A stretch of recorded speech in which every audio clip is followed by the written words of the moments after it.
pasada, que hoy de mañana no lo hicimos porque veníamos como apurados con los tiempos y todo lo demás. Mil gracias a FETEN, a la organización, a todos los compañeros, las compañeras, a la gente que está en el servicio, a Lucas que estuvo desde el otro día, a Mireya que nos ofreció la ofrenda de la Pachamama. Gracias a todos porque han sido unos anfitriones de lujo. Esa es la palabra, bien dicho, Hipólito. De lujo, unos anfitriones de lujo, y nos han atendido hermosamente. Nos hemos sentido muy bien acogidos, muy bien celebrados. Así que gracias. Bueno,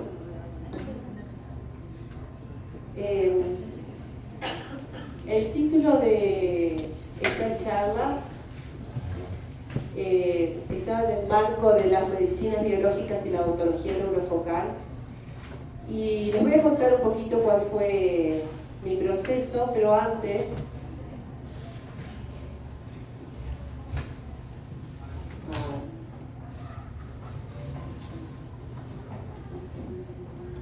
bueno, Peta, tu amigo no quiere.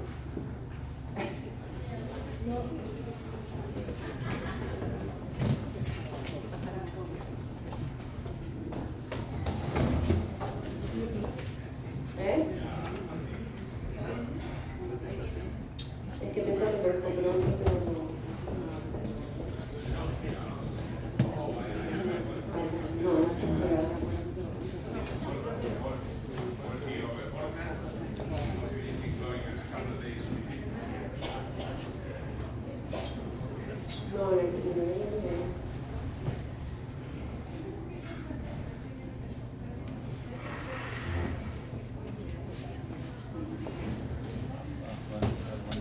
Bueno, les voy a ir contando porque si no, el tiempo va pasando igual. Y bueno, el PowerPoint ya tendrá su propio tiempo. Yo soy... Bueno, Sandra me hizo una presentación hoy que es la Cristina que soy para Sandra.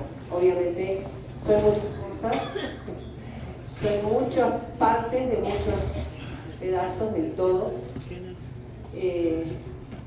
Y dentro de eso soy odontóloga clínica, me gusta también dar clases y compartir experiencias, y siempre me gusta mucho la parte de investigación. A ver si esto me ayuda. Pero no. Ahora, gracias. Soy hija de la tierra, del fuego, del mar, del aire, del Vidita y Emilio, que ya no está hace muchos años, pero que igual está en mí. Soy la mamá de Mauro y de Bruno, y soy la abuela de Antón. Todos esos pedazos todos esos sistemas me contienen y yo los contengo. Soy parte de este grupo que se llama Las Como Queramos. Soy parte, del Instituto Latinoamericano de Odontología Sistémica y Terapia Neural, junto con Jorge. Soy enamorada, soy parte de AUTE, la Asociación Uruguaya de Terapia Neural. Y todos estos ámbitos, todos estos contextos hacen que yo sea esta síntesis, que es la que está hoy acá acompañando. Que tengo que invocar. Entonces les quiero compartir un poquito el proceso de cómo llegué acá con esto que les quiero compartir, y en esta conversación agradecerles a Eliana y Cecilia, que son mis amigas vecinas, investigadoras también, una bióloga, la otra odontóloga, y son las que están en el día a día dándome fuerza y diciéndome sí, así, de esta otra manera, y abonando la tierrita en la que yo me estoy moviendo. Así que bueno, vaya una gratitud especial para ellas. Y entonces, en esto de que soy clínica y que me gusta preguntarme, me gusta averiguar y me gusta pensar y me gusta preguntar, no solo preguntarme yo, sino preguntarles a todos ustedes y a todos los demás. Cuando iba a venir para acá con esto de la odontología biológica, me dice Mariela, bueno, pongo medicina biológica y odontología neurofocal, y claro, es cómodo para mí venir y hablar de plantas, y bueno, qué plantas para una cosa, qué plantas para otras, era un espacio de comodidad. Pero no me salía como escribir algo con lo que me contentara. Y me di cuenta que lo que pasa es que tenía ganas de hablar de lo que tengo ganas de hablar hace tiempo, y que era la oportunidad. Aunque fuera más difícil, aunque fuera más trabajoso, y aunque me llevara más tiempo. Así que bueno, hace un poquito más de un mes decidí hincar del diente al diente, y empecé a hacer esta pregunta que tiene que ver con las endodoncias, la odontología neurofocal, la terapia neural, las endodoncias biológicas. Entonces en esto, hablando con algunos amigos, entre ellos David, Rosario Cedeño, bueno, algunas de ustedes también, con Peta, esto es como un tabú la endodoncia, ¿no? Como un terreno donde nadie pisa, porque puede ser un lodo donde te sumergís. Y menos como dentista, porque para los médicos es bueno, no sé, yo no me hice, no tengo, no sé, yo sigo como ondas ahí, ¿no? Entonces,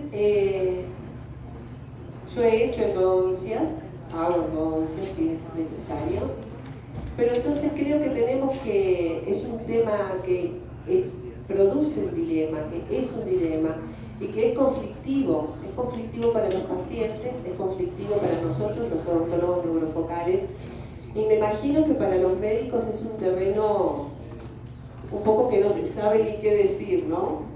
Entonces, sobre todo la intención con esto que les voy a compartir es que poner el tema sobre la mesa y empezar a repensar juntos una forma de plantearlo, de discutirlo y de ver distintas miradas, distintos puntos de vista. Entonces, para eso se me ocurrió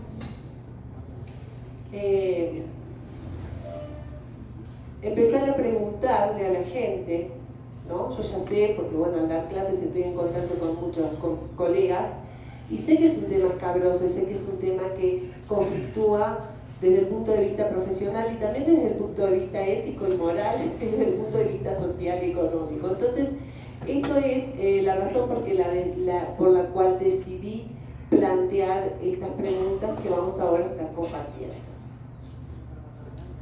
Bueno, acá está el gran temor de los odontólogos neuralterapeutas, ¿no?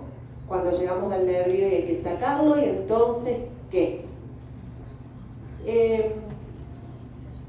Dentro del tema de las endodoncias igual quiero hacer como algunas salvedades y también decir desde dónde estoy planteando esto.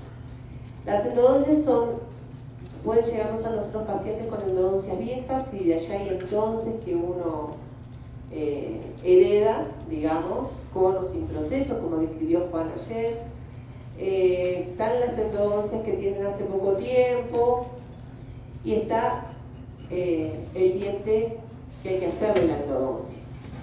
Yo, en mi mirada particularmente en este planteo, a pesar de que está todo incluido, van a ver después por qué, es especialmente cuando aparece un diente que debe ser endodonciado, o los colegas que se dedican a hacer endodoncia dentro de la terapia neural y de la odontología neurofocal. Esa fotito era de Peta, anterior. Entonces, una cosa que quería como nivelar, cuál es la base para repensar esto, era describir cuáles son los objetivos y las bases de una endodoncia convencional. Esto, los odontólogos me dirán si quieren añadir algo o si hay algo que les parece que no va, y bueno, para los médicos me parece que es como una aproximación. La endodoncia convencional lo que busca es lograr un medio sin microbios, aséptico en lo posible o saneado por lo menos. Los diagnósticos y los pronósticos están bien preestablecidos. Si hay una pulpitis es irreversible y hay que sacar el nervio. Si hay una necrosis hay que desinfectar. Y entonces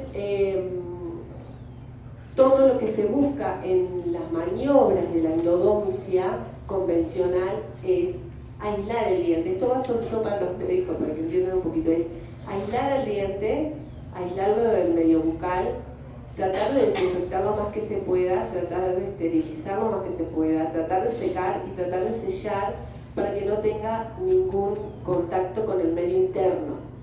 ¿Sí?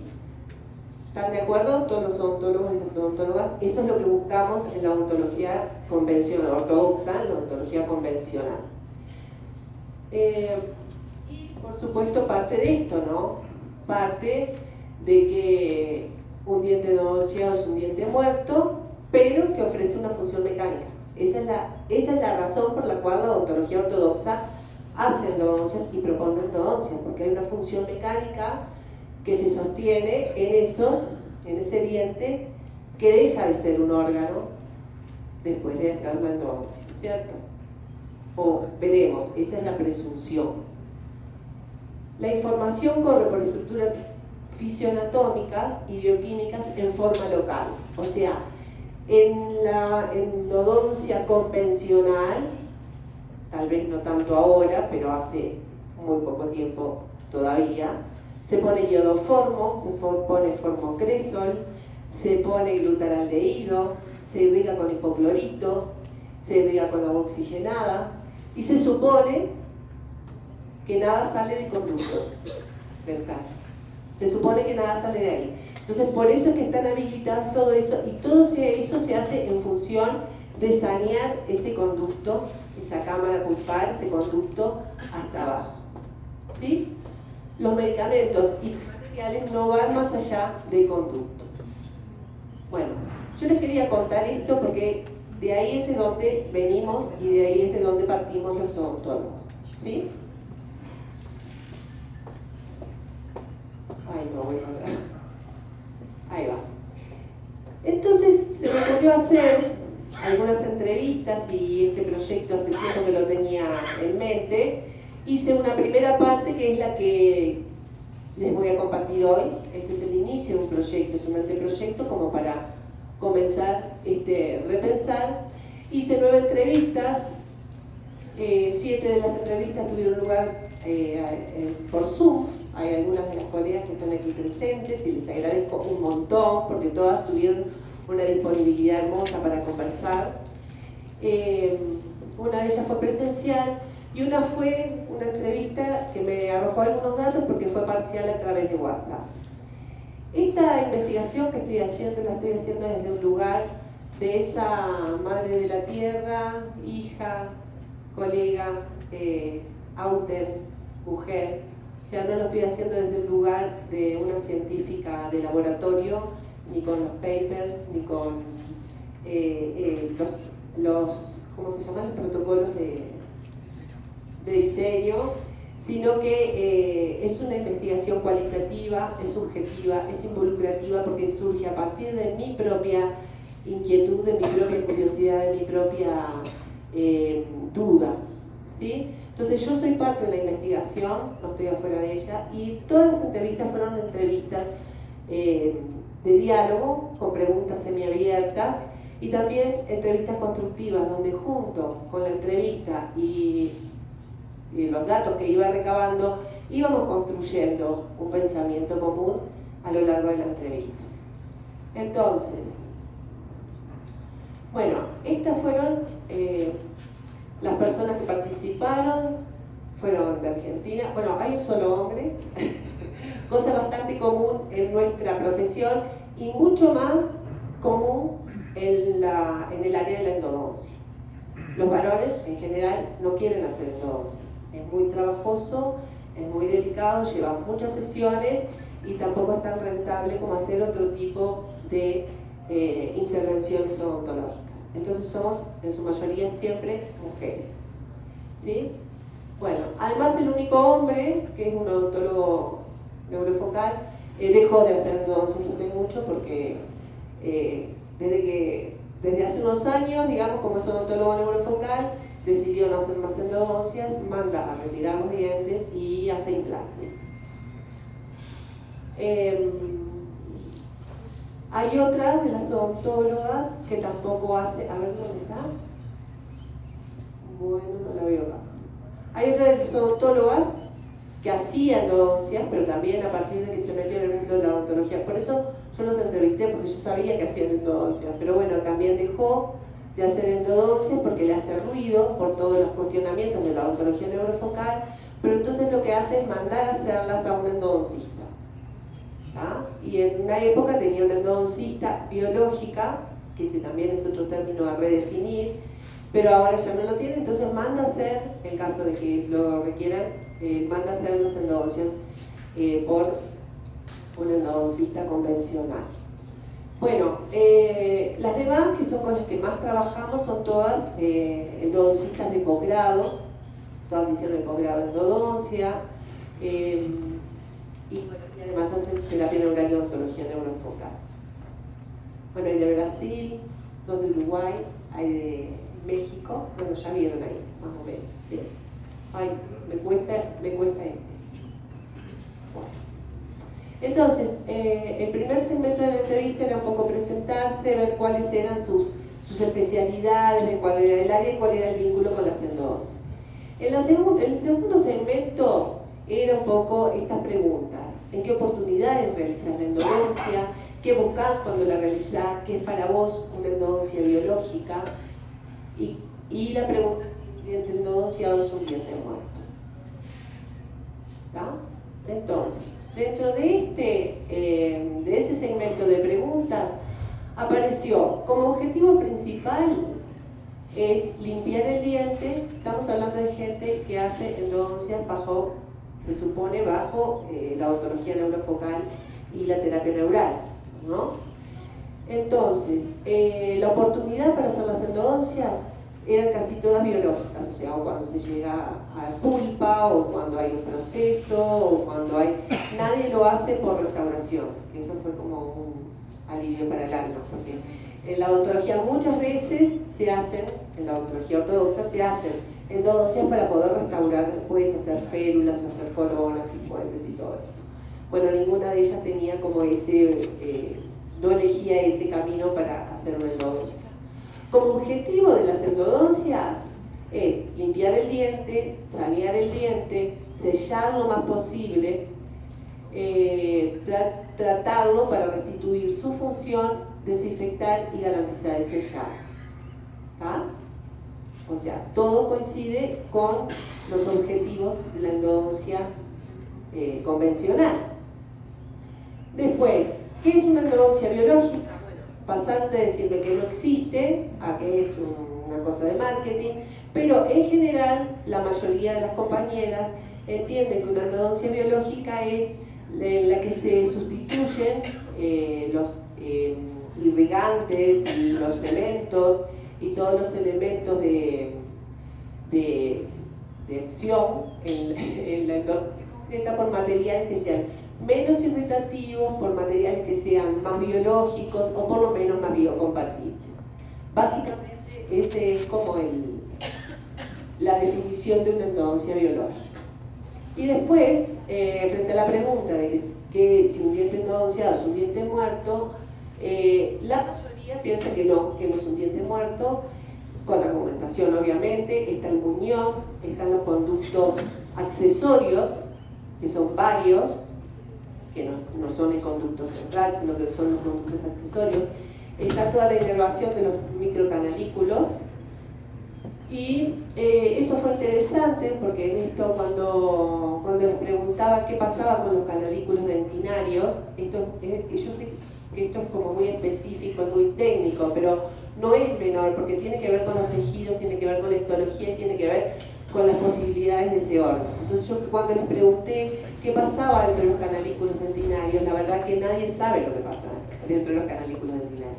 Si se esclerosa, o sea, hay una pulpa central y después están las fibras de Tome con sistema nervioso autónomo, con vascularización, con las prolongaciones de los odontoblastos y con los plexos de Rashkow, que son predentinarios, o sea que no están necesariamente en la pulpa, sino en la última parte, y eso inerva toda la dentina del diente. Entonces, ¿qué pasa? ¿Qué pasa dentro de los canalículos cuando se hace todo este procedimiento? Y todas contestaron que no se sabe. Dentro de la literatura encontramos que se pueden esclerosar, que pueden permanecer vivos o que se pueden descomponer. ¿Sí? Después hubo alguien que dijo que sí, que sin duda estaba muerto, pero que había que aprender a convivir con los muertos. Jorge Gómez. Bueno, esta parte un poco por ahí. Después, esa era como la parte conceptual de desde dónde se hacía la endodoncia, digamos, y cuáles eran los objetivos. Y después ya entramos en la parte del protocolo, qué tipo de protocolo hacían a la hora de hacer esa endodoncia disque biológica. Entonces, qué técnicas se utilizaban, si se lima, hasta dónde, hasta cuánto, qué materiales para limpiar y qué materiales para obturar. Esto recordarán, no sé si por ahí están Rosa y Mico, el grupo de los egresados, que yo hace unos cuantos meses tiré una pregunta así, como diciendo, ¿qué era una endodoncia biológica? Y ahí los compañeros en el chat contestaron, bueno, limar bien, yo no hago, pero cuando mando a hacer, que limen bien, que desinfecten todo, o sea, siempre el concepto está dirigido hacia ahí, ¿no? Entonces, ahora en esta investigación les pregunté sobre esta parte, digamos. Entonces, la mayoría de las cosas que se usan son antimicrobianas, algunas más biológicas, otras no tanto.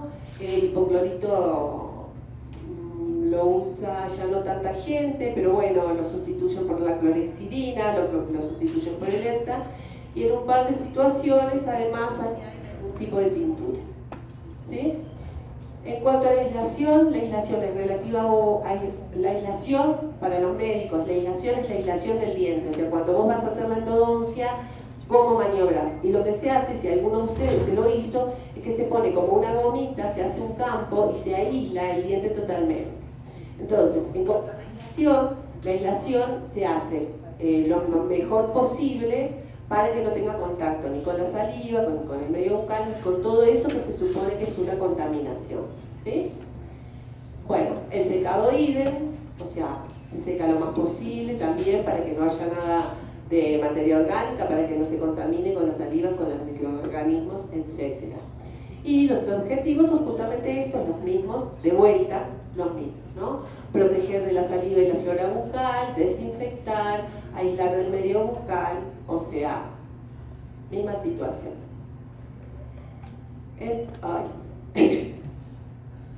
Bueno, en cuanto a la instrumentación, bueno, ahí estaban desde las personas que trataban de limar lo más posible para eliminar la mayor cantidad de tejido orgánico, hasta las personas que, bueno, hacen un limado menos extensivo para proteger el volumen de la dentina que queda, mecanizado, pero todo el mundo lima para eliminar el tejido, ¿sí? Bueno, con localizador, o sea, con tecnología apropiada, con localizador, mecanizada, que eso es más mecánico y eso, y después los objetivos son eso, retirar todo el tejido necrótico, vital, inflamado, dar forma de conducto para sellarlo perfectamente. Y bueno, había dos personas que usaban ozono y láser, además de estas medidas convencionales. En cuanto a las obturaciones, misma situación. Lo que se trata es de obturar y sellar el diente, el interior del diente, perfectamente para que no tenga contacto con el medio interno ni con ninguna otra estructura. ¿Ah? Ahí, bueno, se describen distintas técnicas que creo que no vienen al caso ahora. Incluso una persona hizo como un especial énfasis en que fuera un cemento de estos que no se evaporan con el tiempo para asegurarnos de que quede perfectamente sellado y perfectamente aislado. Bueno, por supuesto, con el cuidado de no sobreobturar y todo eso. Entonces, la siguiente pregunta era, ¿qué papel juega la microbiota oral en la salud? Porque se habla mucho ahora de microbiota, ¿no? Y cuando hablamos de biología y cuando hablamos de medicinas biológicas y de odontología, la microbiota está ahí totalmente contemplada. Entonces ahí surge esto, 10 minutos me quedan, bueno, contraposiciones demonizada, la microbiota demonizada y la microbiota rica y necesaria. Todo depende de la microbiota. Una colega me decía, vos ves una caries pequeña y de repente la abrís y es una tremenda cavidad.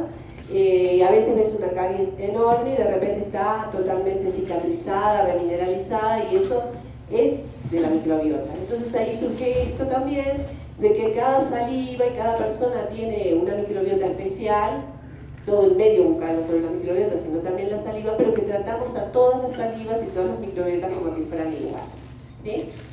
Entonces, la siguiente pregunta era, ¿cómo acompañás esa endodoncia desde el punto de vista regional y también desde el punto de vista sistémico? Y ahí en realidad hay una sola persona que hace historia de vida a la hora de hacer una endodoncia, para descubrir qué procesos hace ese organismo, conversar y escuchar al paciente, revisión de dieta, tomar decisiones herbales y terapia neural. Después hay otras dos personas otra persona que se apoya en la dieta desinflamatoria y también en los procesos de sus pacientes. Y después otra persona dice observar el estado inicial del paciente solo para decidir si le hace o no la endodoncia, pero en realidad no hay una inclusión del sistema en esa reparación. ¿Están muy dormidos? ¿Está muy re aburrido esto? Vamos a hacer un grito. ¡Hayaya! ¡Hayaya! ¡Hayaya! Bueno. ¿Está mal dicho? ¿Está muy mal dicho? Bueno. Cuestión que básicamente, como lo dice la palabra, endodoncia dentro del diente, el tratamiento se hace adentro del diente, y no solo adentro del diente, sino adentro del conducto. ¿Sí? Entonces, la siguiente, y ya la última parte de la entrevista, dice: ¿qué procesos biológicos esperas del tratamiento endodóntico? En tu experiencia clínica, ¿qué dilemas se te presentan a la hora de realizar endodoncias en el órgano dental en el marco de la odontología neurofocal? ¿Y qué observaciones o reflexiones te surgen? Las expectativas biológicas son exactamente las mismas de la endodoncia convencional. O sea, que quede desinfectado, que quede aislado, que quede sellado, que no tenga procesos posteriores, que no se afecten las estructuras más de lo que ya se afectaron y que siga cumpliendo una función. ¿Ah? En cuanto a esto de qué dilemas se te presentan a la hora de hacer esto, surge una angustia muy importante, porque todas las personas quedan con la duda: ¿estoy dejando un campo interferente? ¿No lo estoy dejando? ¿Estoy dejando un campo irritativo? ¿Lo hago? ¿No lo hago? Le saco los dientes, queda desdentado. Las condiciones socioeconómicas de los pacientes, hay quien puede acceder a un implante, y el que accede a un implante, le pongo un nuevo campo irritativo, le hago la extracción, es otro campo irritativo, una nueva cicatriz, le pongo un campo, o sea, es una situación muy dilemática. Y si le hago la endodoncia y después el médico dice que se la tiene que sacar porque entonces es un campo irritativo que posiblemente pueda ser un campo interferente, etcétera, etcétera, etcétera. Es un punto álgido para los pacientes, para los odontólogos, y me imagino yo que para los médicos también, ¿no? Entonces, hay algo que se añade, ¿no? Se supone que yo debo terminar de hablar de la entrevista, entonces no voy a hablar de otro. Acá esto lo voy a leer porque me pareció interesante. Copié 4 reflexiones. Yo creo que en la clínica hay días difíciles, me dijo un colega, y para simplificar vamos para donde conocemos. Creo que no hay más espacio para ese pensamiento lineal. El pensamiento es mantener el diente con vitalidad y empezar a ser diferente. Dar chance para este proceso vital a la persona. Después otra dijo: me quedan dudas porque obturamos, no sé qué pasa dentro de los canalículos dentinarios, hacemos cosas porque nos las enseñaron así. Otra dice: ¿cómo resolvemos los espacios desdentados? Bueno, un poco esto no, me hace ruido. ¿Qué pasa dentro de los canalículos? Es que nosotros matamos ese tejido. El problema del hipoclorito, necesitamos mejores sustancias. Bueno, y ahí se vuelve a repetir, ¿no? El problema de si la endodoncia sí, la endodoncia no. tengo muchas dudas, me hace ruido, pero a su vez la gente, o sea, cuando llega a determinado proceso lo necesita. Bueno, mayor respeto hacia el órgano dental. Y por último, esta persona dijo, sin duda, que es esencial encontrar una solución a estos dilemas y buscar las formas de sortear los problemas de las endodoncias antes de realizar implantes o dejar personas desdentadas. Entonces, ¿qué primeras impresiones arrojan esta entrevista? ¿Ya se terminó? Ah, bueno, las endodoncias se siguen realizando, si ustedes recuerdan la primera diapo de cómo se hace una endodoncia convencional y cómo estas personas están haciendo las endodoncias, se siguen realizando bajo el paradigma convencional que busca matar y aislar el diente. Entonces, esa frase me parece importante, porque no es que el diente se muere porque se muere, sino que todo lo que nosotros hacemos a la hora de hacer una endodoncia convencional lleva a matar y aislar el diente del sistema. Y lo seguimos haciendo así, aunque sean endodoncias biológicas, como se llaman ahora, o dentro del paradigma de la odontología neurofocal. Por eso, cuando al principio pongo el título, digo, es un problema paradigmático, ¿no? Entonces, las prácticas, bueno, esto no lo voy a repetir porque es más lo mismo, todas las prácticas terapéuticas van apuntadas a eso, todos los objetivos que se buscan van apuntados a eso, ¿sí? Entonces, ¿qué ideas fuerza me habitan después de este proceso primario? Primero, repreguntarnos sobre el dilema terapéutico en este momento histórico acerca de las endodoncias y el conflicto que representa para pacientes y terapeutas. Y acá quiero añadir que además, ahora, a través de las redes, la democratización de la desinformación y a veces la información, también hay como un odontoterrorismo, algo que yo hablaba hace mucho, donde la gente viene como desesperada, que no sabe qué hacer, sacarme las endodoncias, tengo miedo de enfermarme, pero si me las saco, pero entonces ¿cuál es la alternativa? Etcétera, etcétera, etcétera. Entonces me parece que nosotros como comunidad tenemos que repensar cuál es nuestra propuesta y hacia dónde vamos, en ese aspecto. Y después, me parece valioso profundizar las bases científicas sobre las que se realiza la endodoncia, porque seguimos en el paradigma anterior. Entonces estamos leyendo algo que desde un supuesto paradigma biocéntrico que se realiza, y eso pasa con toda la odontología, pero especialmente con las endodoncias, que se realiza bajo otro paradigma. Entonces nosotros tenemos que repensar absolutamente qué vamos a hacer con eso. Porque es como que, o sea, que seas terapeuta neural, pero a la hora le das el corticoides por las dudas, ¿no? O le das el antibiótico por las dudas. Nosotros estamos haciendo exactamente lo mismo. Entonces es importante repensar y repensar juntos y para ver qué alternativas podemos buscar. Entonces repensando el camino juntos, ¿no? ¿Cómo podemos impulsar? Y esto me interesa, es casi de lo que más me interesa. El diente es un órgano, ¿no? Hemos dicho acá, el órgano dental. Y hemos hablado, y Barrow y Loren Fischer hicieron un trabajo muy lindo como para empezar a dejar hablar de campo interferente y hablar de campos de neuromodulación, ¿no? Entonces, en estos 3 días acá hemos hablado de campo interferente, campo interferente, campo interferente, campo interferente. Y a mí me gustaría que nosotros nos empezáramos a replantear si realmente todo esto son campos interferentes o posibles campos de neuromodulación con capacidad de autorregulación. Cualquier órgano, o sea, si a vos te pasa algo en el hígado, Cecilia, es el hígado el que va a reparar. ¿Le das un remedio para el hígado o qué? Todo vos tiene que trabajar para que ese hígado se recomponga, ¿no? Si yo tengo fiebre, todo mi organismo se pone al servicio de reparar y de autorregular. Si yo tengo una diarrea, que es un proceso, todo mi cuerpo está involucrado. Entonces, hablamos de que el órgano dental es un órgano dental, de que es una odontología integrativa, de que el órgano dental es parte del todo, pero a la hora de tratarlo, no solo lo tratamos aisladamente, sino que además lo tratamos para que quede aislado, muerto y sin ningún tipo de posibilidad. Entonces, pregunto, ¿y si dejamos de llamarla endodoncia?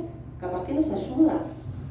Si nos salimos de adentro del diente y empezamos a trabajar con ese órgano dental desde el todo y si integramos la microbiota, y si tomamos un conducto accesorio para llegar, ¿quién nos dice que no hay por ahí sistema nervioso? ¿Quién nos dice que no hay? No. Hay. ¿No? Sistema nervioso autónomo, vascularización, células madres. En el diente hay células madres, hay muchísimas células madres. Entonces ahí, si nos hacemos odontólogos del cuerpo, si nos hacemos médicos de la boca, bueno, esto para repensarlo juntos, para invitarnos a hablar del tema, no tenerle miedo, a no quedarnos que si hago endodoncia, que si no hago endodoncia. Esto es un problema que tenemos todos, como odontólogos, como médicos y como pacientes. Así que, bueno, elegí esto para cerrar en portugués para nuestros amigos brasileños que siempre están adaptándose a nosotros. No desiste, no sé, no tengo buena pronunciación, pero eu sei que é difícil recomeçar, mas acredite, mas crea. Com paciência, todo flui.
Bueno, esta tarde nos va a acompañar acá,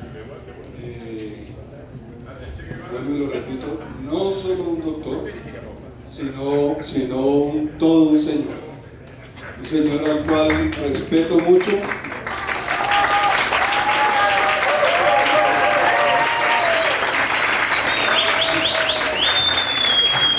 A los que aplauden yo les pago todo el pisco que tomen.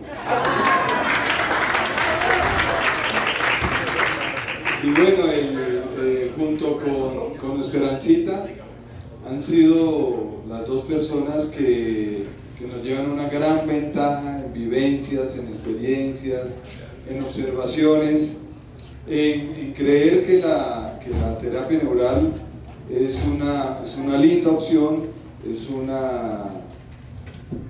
un camino que vale la alegría recorrerlo, y sobre todo recorrerlo con la honestidad que la terapia neural lo merece. Ever ha transitado pues ya en innumerables campos de estudio, pero a mí me llamó mucho la atención que en algún momento, sin sabernos, éramos compañeros de estudio en la escuela de Edgar Morin, la multiversidad, ¿sí? Allí definitivamente el tema de los sistemas complejos es algo que debemos aterrizar muy bien, porque nos va a ayudar mucho a entender todos estos procesos que ocurren en la terapia neural. Entonces, para mí es un honor, Ever, ser tu amigo, tu colega, y siempre que te oigo aprendo mucho de ti. Muchas gracias.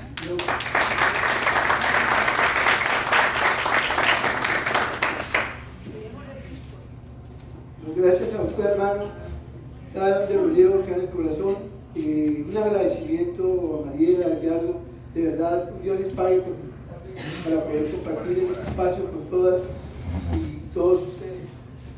Voy a tratar de lo que voy a presentar es como la experiencia mía a lo largo de estos 34 años, de lo que debía hacer a mi profesor y lo que he intentado hacer en mi consultorio. Apenas empieza ahora. Bueno, sí. Pues la foto del profe tiene un propósito. Primero, recordarlo y tenerlo siempre presente. Y segundo, para comentarles que lo que se va a presentar trata de seguir la línea de pensamiento sistémico complejo social que tenía el profe de la terapia neural en particular y de la medicina alternativas en general. Siguiente. Entonces, para ponernos en contexto, vamos a iniciar con dos citas del profe tomadas de su trabajo información, entropía y terapia neural. Entonces, dice la primera cita del profe: lo que se trata de saber es si ese orden que se busca o que se impulsa es el que necesita el paciente. En el caso de los mejorales para los nuevos aspirina o de las medidas farmacológicas en general, sabemos que es un orden impositivo, pero en el caso de olores, sonidos, homeopatía mal administrada, terapia neural o acupuntura por vademecum, también se impone una información, un orden al organismo que puede ser, óigase bien, aún más lesivo que el mejorar o los esteroides. Siguiente, por favor. Más adelante, en el mismo trabajo, continúa el profe y vuelve sobre el tema. Homeopatía, acupuntura, terapia neural o cualquier medida vademecumizada, o sea, teniendo en cuenta la enfermedad y no al enfermo, aumenta la entropía, es decir, aumenta el desorden en ese sistema. Medidas como oxígeno, ozono, etcétera, sin tener en cuenta del todo del paciente. Y ojo acá, el problema no es la medida, el problema no es el sistema médico complejo que utilicemos, el problema es el concepto. Tener muy claro el concepto. ¿Qué pasa cuando no tengo claro el concepto? Si no tengo en cuenta al paciente, pues voy a aumentar la entropía, al igual que le aumentan los mejorales, ampicilina, butazolidinas, con todas ellas mal aplicadas, le quitan al paciente síntomas por los cuales buscaba su entropía, es decir, ir a un mejor orden que lo aleje del equilibrio termodinámico. Se le quita el dolor en el hombro, la úlcera o la migraña, pero no se le estimulan sus mecanismos propios de ordenación.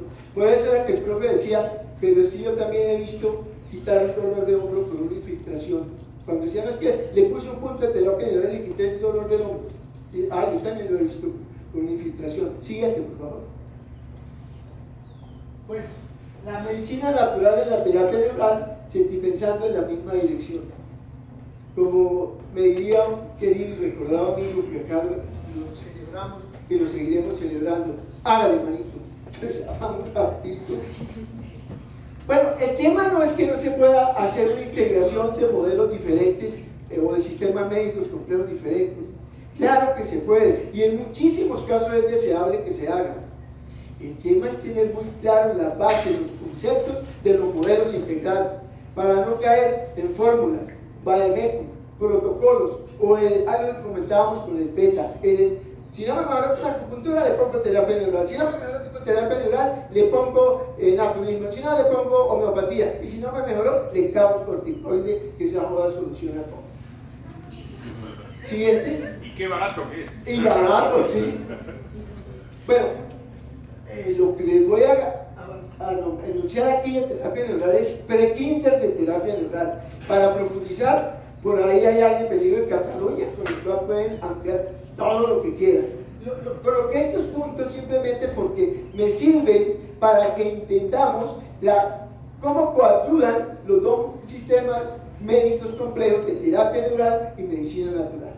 Siguiente, por favor. Pues en terapia neural aceptamos y que todos los procesos que ocurren en el organismo están bajo el flujo trófico neuromoral que rige el metabolismo y asegura a tejidos y órganos la estructura y función de los mismos, y sabemos que eso está regulado por el sistema nervioso. Recordemos que es trofismo del tejido, es la suma de procesos metabólicos que determinan su estructura y su función. ¿Y qué es la influencia trófica? Es la regulación de los intercambios químicos íntimos y los intercambios entre el tejido y el medio ambiente. Y obviamente esta influencia trófica está determinada por el sistema nervioso. Bueno, también lo sabemos que el sistema nervioso juega un papel preponderante en el suceso de salud y enfermedad, y aún en los procesos infecciosos, donde generalmente en la ortodoxia, de esos crónicos o agudos, donde la ortodoxia casi siempre lo que tiene en cuenta, o siempre el agente infeccioso es la parte central. La terapia neural introduce lo que se llamaba medicinas alternativas, y en la medicina en general el concepto de información. Dice la terapia neural y Speranski, ustedes conocen toda la obra gigantesca, que el sistema nervioso guarda memoria de irritaciones, de patologías. Por allá en el 91, cuando Compayán nos puso a leer Speranski y leía el Speranski, surgieron una serie de preguntas que hoy en día hay una cantidad de trabajos que proponen modelos que dan una solución muy creíble a estas preguntas. No vamos a hablar de ellas, el tiempo apremia.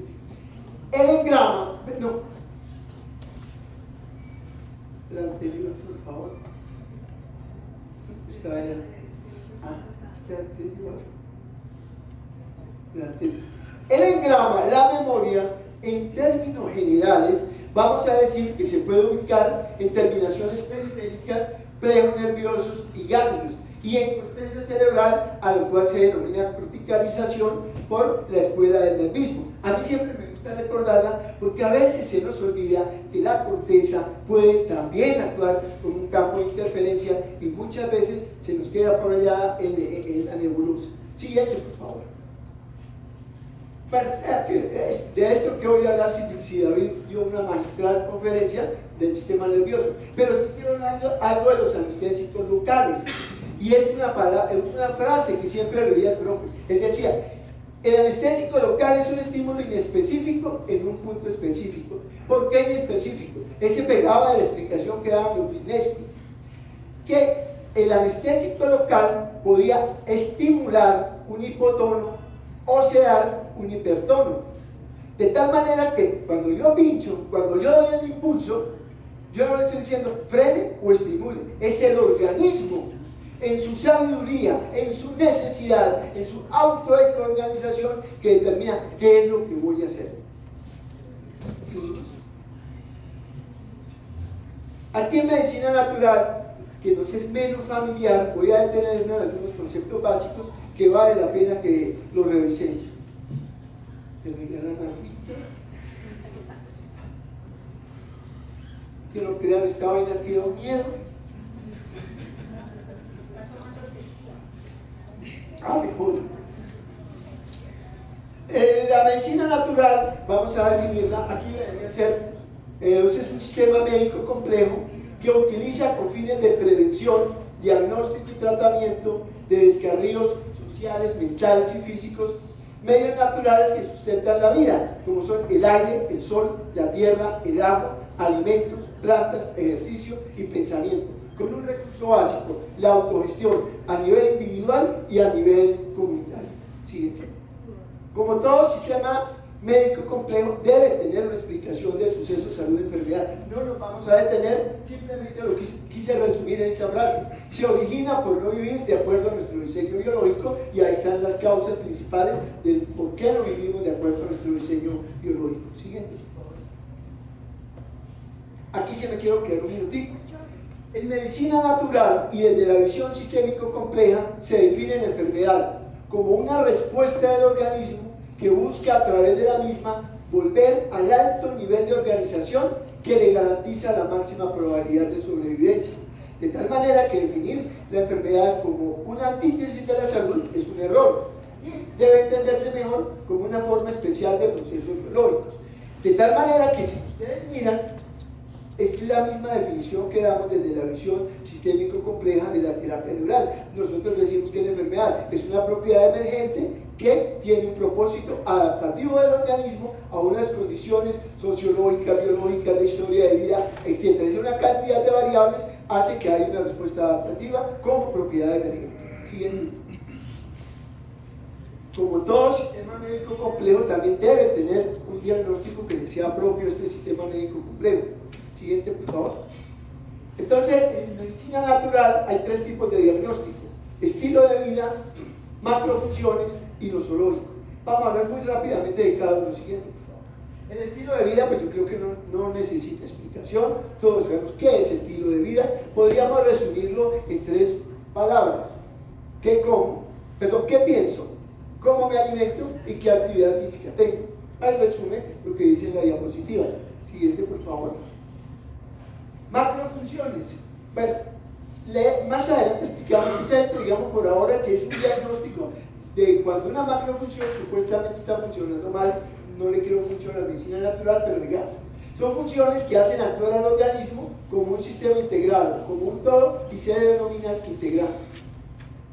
Y el diagnóstico no zoológico, que es el mismo diagnóstico ortodoxo.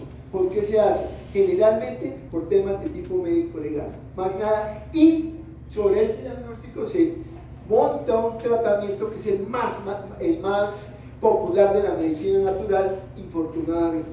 Siguiente. Igual, si tenemos un diagnóstico, pues vamos a tener un tratamiento como sistema médico complejo que se respete. Entonces vamos a decir que en medicina natural tenemos 4 tratamientos: sintomático, de fondo, de estilo de vida y específico. Estos tres primeros son la base del tratamiento de medicina natural. No se vale por aparte. Si tomo uno de ellos por aparte, seguramente voy a terminar en la linealidad. Si quiero una concepción sistémica compleja, debo hacer los 3 tratamientos. Y este cuarto en específico ya hablaremos de ello. Siguiente. Sintomático, pues la palabra lo dice, aliviar los síntomas. Pero ojo que no se busca suspenderlos en el sentido estricto que hablan los homeópatas. Lo que busco es modular el síntoma, que al paciente le sea más llevadero. En su mayoría, por no decir que todos los recursos de la medicina natural tienen la propiedad de que modulan el síntoma y además tienen un efecto depurador. Traigo 2 ejemplos. Creo que el tiempo no me da sino para el primero. El aceite de ricino, todos conocemos la capacidad drenadora del sistema linfático. Pero además, en cuadros febriles, una cucharada de aceite de ricino con una pizca de sal y jugo de limón, pues eso hace que el paciente, la fiebre no desaparece, pero sí se modula 37.8, 37.5, y las mialgias, todo este malestar es mucho más llevadero para el paciente. Igual con la arcilla, pero no, estamos cortos de tiempo. Siguiente, por favor. Tratamiento de fondo. Realmente son médicos naturistas, dicen que es la base del tratamiento. Ellos dicen corrige macrofunciones. Yo les digo no corrige. Yo les digo actúa sobre las macrofunciones. Pero es retórica, dejémoslo así. Por ejemplo, la quiropraxia corrige la macrofunción estímulo. Nosotros pondríamos un pinchazo neural. La desintoxicación, pues la macrofunción eliminación. Siguiente, por favor. Tratamiento de estilo de vida, pues yo creo que ya sabemos de qué trata. Aquí me gusta hacer énfasis en algo. Primero, es una actividad pedagógica, pero bien entendida. No donde yo soy el profesor que sé y usted es el alumno. Es una relación horizontal, en términos de igualdad, donde yo enseño pero también aprendo del paciente, y donde respetando la individualidad y el libre albedrío del paciente lo llevo a un estilo de vida saludable pero determinado por los dos actuantes, el consultante y el médico. Siguiente. Este tratamiento, vamos a dedicarle un minuto. Esto no es ni medicina alternativa ni medicina natural bien vista, y es tratamiento sobre el diagnóstico. Entonces, al diagnóstico el paciente tiene amigdalitis, listo, entonces le voy a mandar gárgaras de agua de mar, guachiote, y ya, y se curó. Pues a lo mejor con una penicilina había sido como más suave la vaina. Entonces, no es curativo y produce algo que en medicina natural se llama mesotrofia, y es que el paciente aparentemente se cura de una enfermedad, pasa un espacio de tiempo, aparece otra enfermedad y va migrando de enfermedad en enfermedad, y esas variaciones progresivas. ¿Y por qué? Pues por lo que nos decía el profe en la introducción que les colocaba, están tratando es a las amígdalas, están tratando una enfermedad, no están tratando al paciente. Siguiente.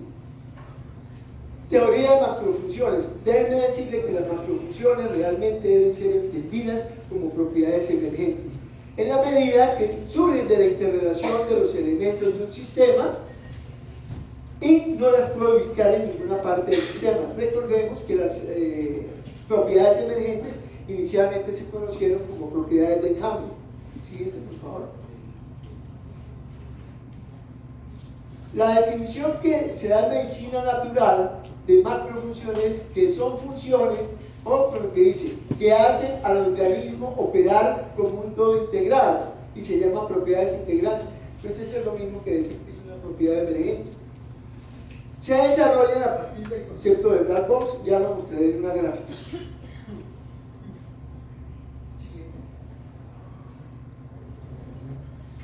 La eliminación fue la primera macrofunción que se encontró o se descubrió, no sé cuál es la palabra que quepa, pero se fundamenta en lo que sabemos todos, acumulación de toxinas y la necesidad de eliminarlas de nuestro cuerpo. Sobre esto se monta toda la teoría de lo que se conoce como homotoxicología.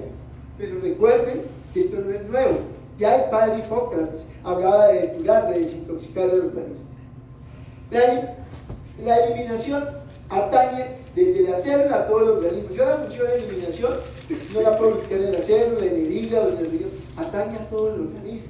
Por eso se dice que es una propiedad emergente. Igual explicación sirve para las otras tres macrofunciones. Siguiente. La asimilación, pues es el complemento del anterior, base de nutrición, base de la vida. La entrada a la caja negra sería la asimilación y la salida de la caja negra, la eliminación. Siguiente. La tercera macrofunción es estímulo. Para el funcionamiento óptimo de cualquier organismo vamos a necesitar estímulos neurológicos, endocrinos, físicos, bioquímicos. Si hay sedentarismo, pues probablemente estamos haciendo osteoporosis. No está el estímulo. Si no hay estímulo de un músculo, pues obviamente aparece la atrofia. Siguiente.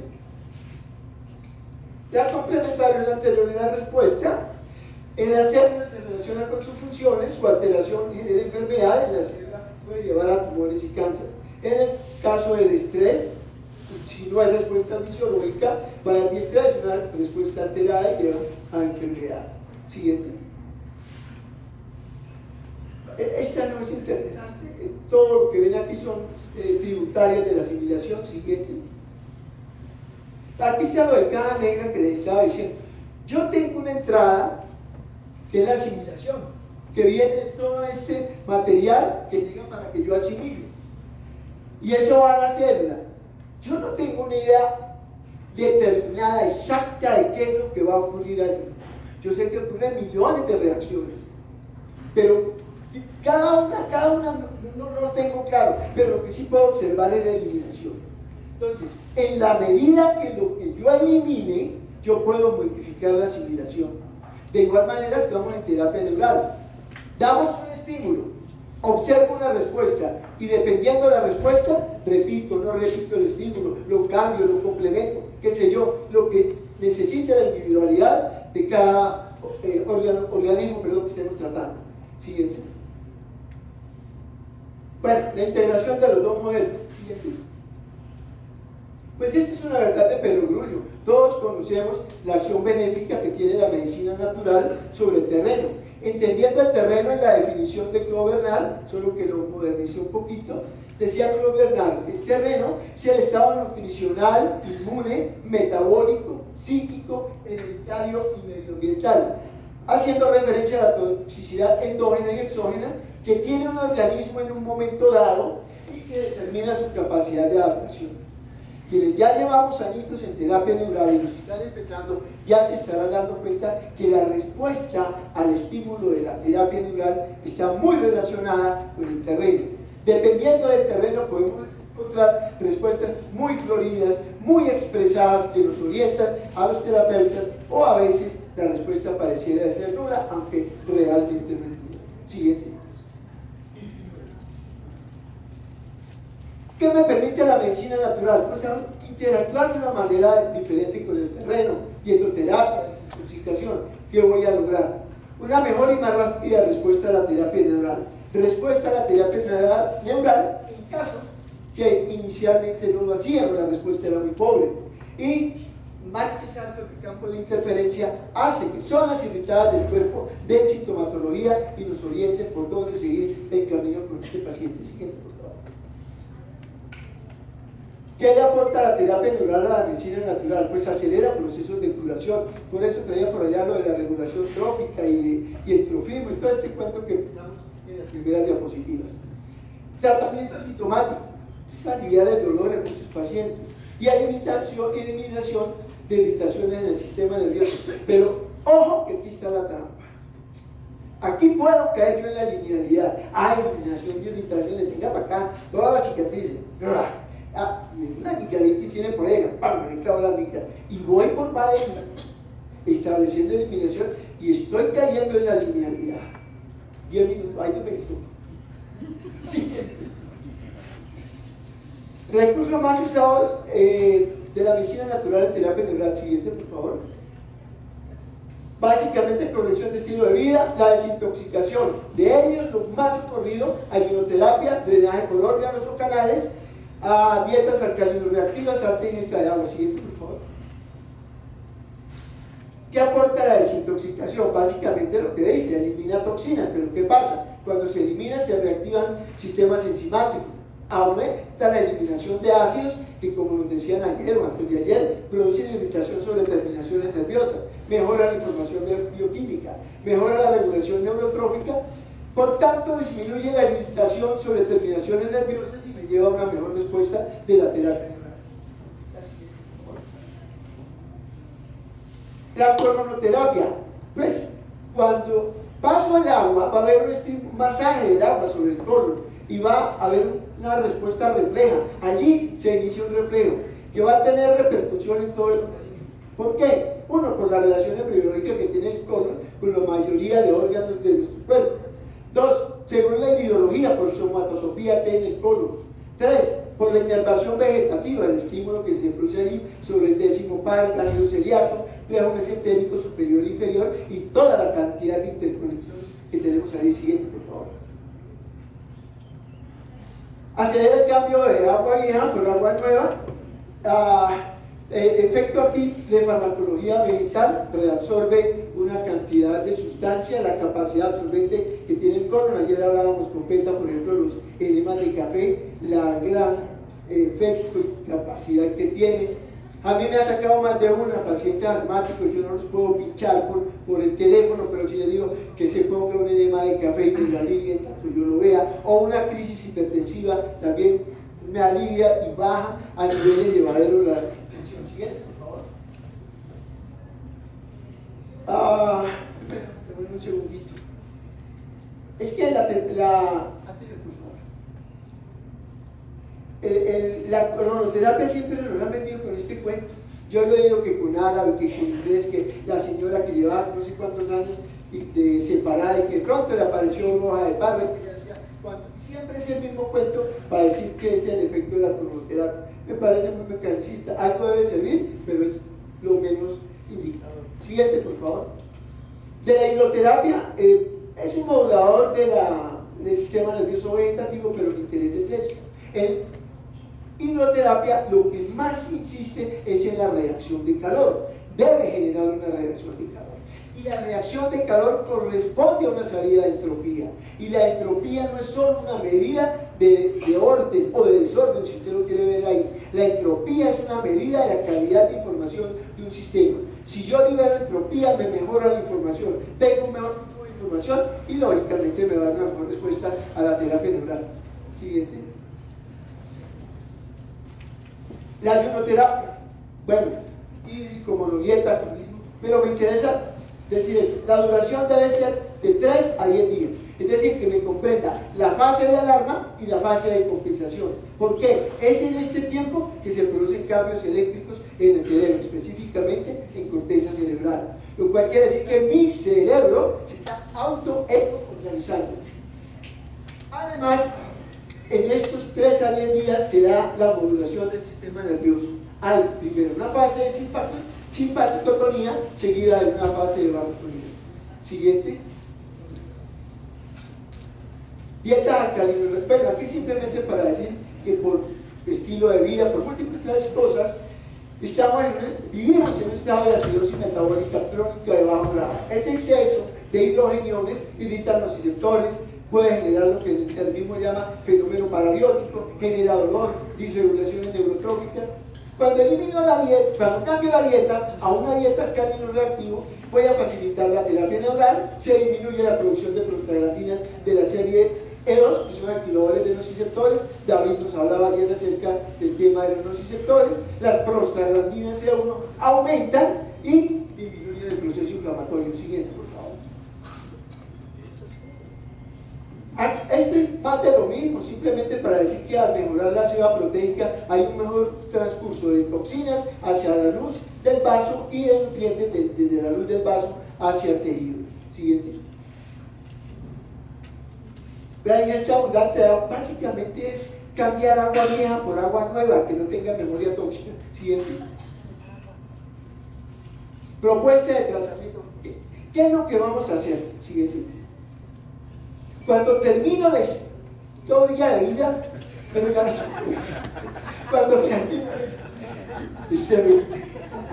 cuando termina la historia de vida, el médico y hacían la pregunta, ¿yo qué hago con tantos datos?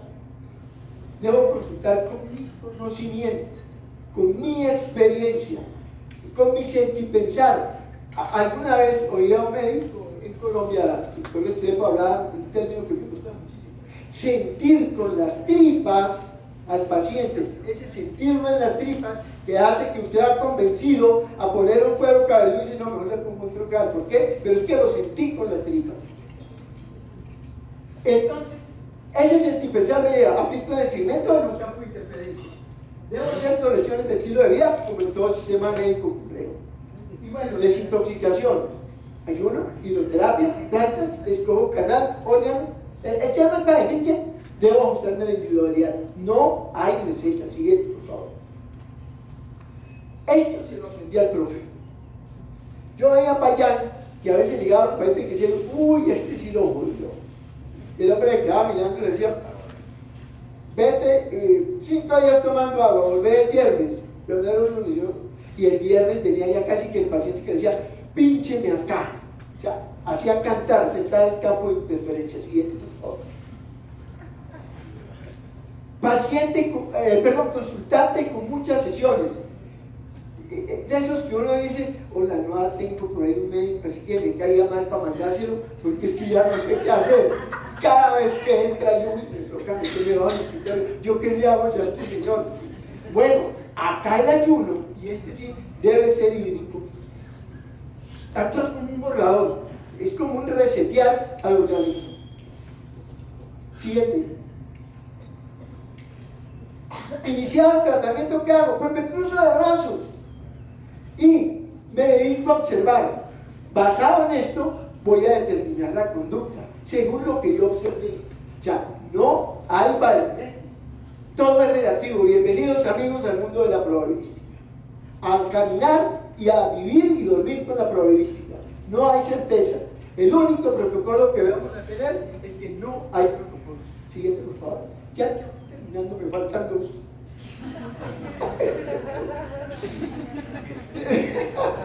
Miren, cuando no tengo claro los conceptos médicos, entonces llega un paciente, estreñimiento, constipación, no me la sé, que venga para acá, un té de boldo con C, pero por si las dudas, mando la fibra de moda, entonces fibra fit, entonces tómese 3 cucharadas, pero me queda una duda, con unas pápulas ahí en la región del colon.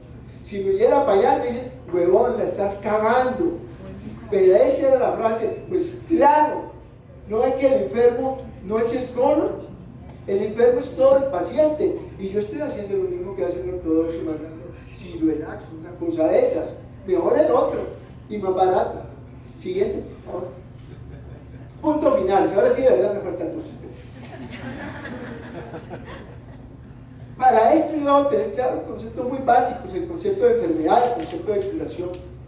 La terapia neural, ya lo había dicho, la medicina natural, excelente para la consulta telefónica. El médico debe ser un educador y convertir al consultante en un administrador de salud. ¿Para qué? Siguiente.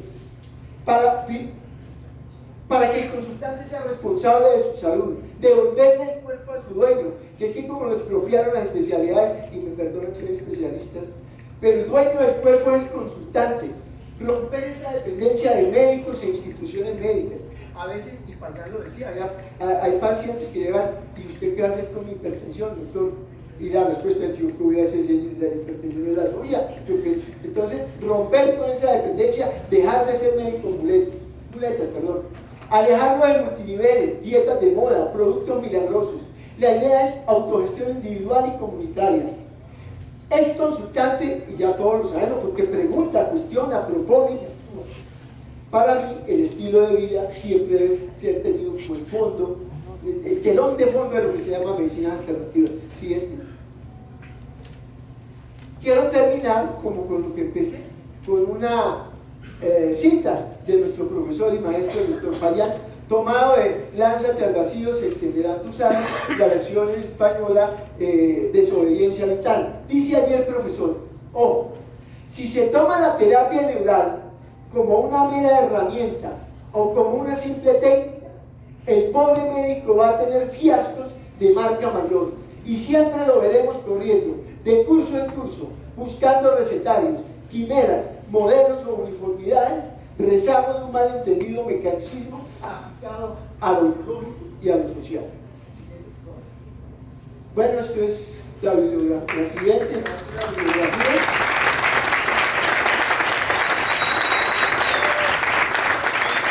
Muchísimas gracias. Un hermano que me encontré hace 8 años, un hermano mayor, y que fue la palanca para realizar una cosa que hoy en día se llama consenso. Fernandito, donde esté, un abrazo con todo mi corazón y el alma, y gracias de nuevo a ustedes por el tiempo que me regalaron.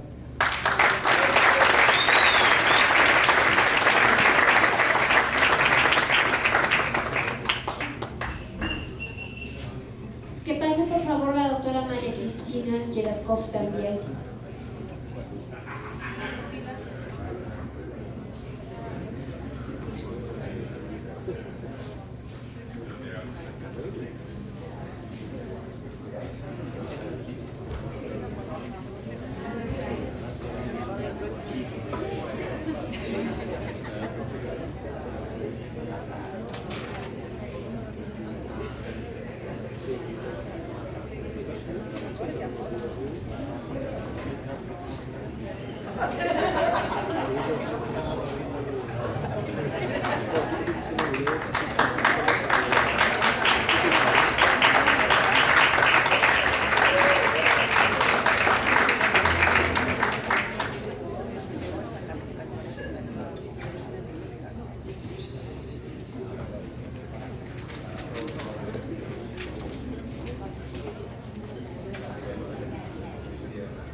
Aló, buenas tardes. En estos momentos me toca presentar a la doctora Julieta Moras. ¿Dónde estás, Julieta?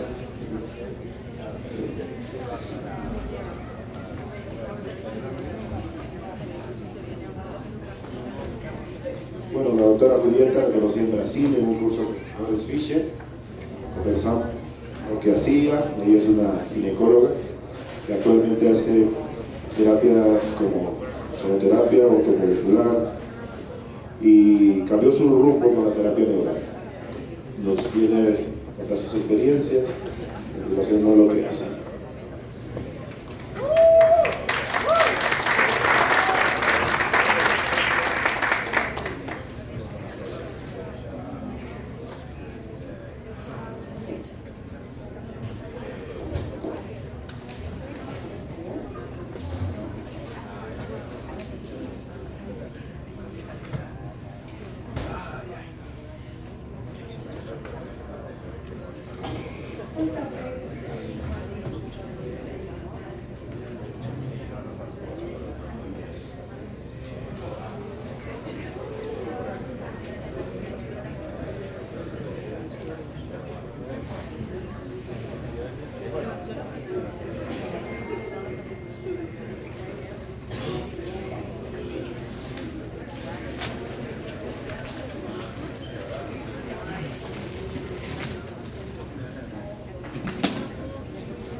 Bueno, buenas tardes.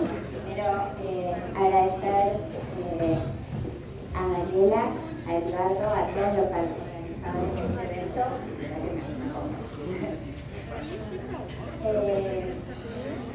Gracias por la oportunidad, por permitir darle lugar a todas las voces. Mi nombre es Julieta, vengo de Argentina. Voy a